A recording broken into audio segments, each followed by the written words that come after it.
I'm going to start with this manhunt in Baltimore. Why? Because got to find the guy, all right? He pleaded guilty to first-degree assault 2009. Convicted of second-degree assault 2011. Sentenced to 30 years in prison in 2015. Why? He finds, listen to this, what kind of guy this is. He finds a woman having an argument with the boyfriend. Boyfriend leaves, maybe because of him, 6'4", 305 pounds. He convinces the woman he wants to help her. I got a safe place for you. Brings her somewhere. They got to climb through the window. As soon as they get in, he rapes her, beats her horribly, forces her to perform all these horrible acts, steals her money, says, if you tell anybody my aunt's a cop, nobody's going to believe you. All right, that's the kind of guy this is. He gets hooked. He gets a sentence that has him out in like 2043 or 2034, a heavy sentence, right?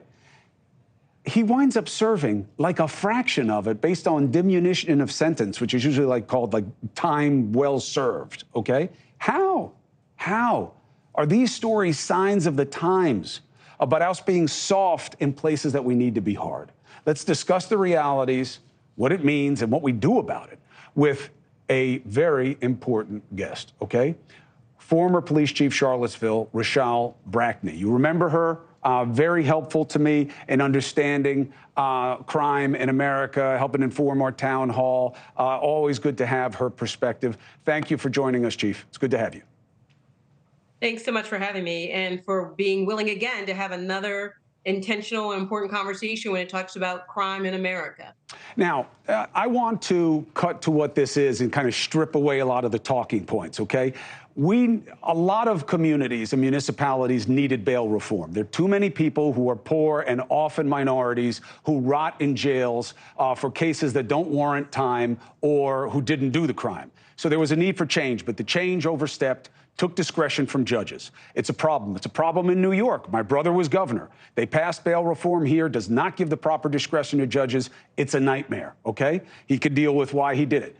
This situation seems to speak to what's being criticized as soft prosecutions from the left, letting a guy like this out for good time when he's a sex offender and a really brutal criminal. What do you say? So I want us to be really careful that the system fails at one place, right? And that's the reason we find ourselves in these situations over and over again. The system doesn't fail just in the possibility of bail. Right. What we need to remember is that bail is intended to ensure that you show up in court, that you present yourself in court for the day of court. This is not a bail case. So to conflate the two issues, I think, would confuse the public. And right, then, but people are doing that, again, so I wanted to separate it out, Chief. That's why I did that. Go ahead. Yeah, and so we don't want to put that in this place. This is not a bail case, right? And the juveniles will not be a bail case out of Vegas, and neither will often these Philadelphia cases. What this is, as I looked at it and did some research on it, is he was given an extended sentence of like 30 years, but immediately upon the sentencing, as part of it, what would have been a deal. 16 of those years were suspended. Right. So in reality, he was only looking at 14 years. He does about 8 of those, so more than half of the time.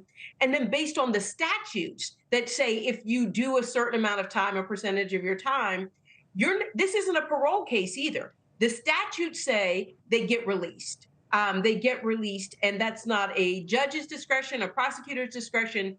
Somehow that's a legislative issue that got put into the bills and probably not intended for cases like this. To your earlier point in your monologue, it's the cases where people were sitting in prison or jails awaiting trials, awaiting prosecutions, and nothing was, and they were just sitting there, right, for those. This is a case where I believe the system failed at every pinch point. Hey, thank you for watching. Please go to newsnationnow.com, newsnationnow.com, and you can find NewsNation on your television provider. And don't forget to click the red subscribe button down below. Then you will get more of NewsNation's fact-driven coverage.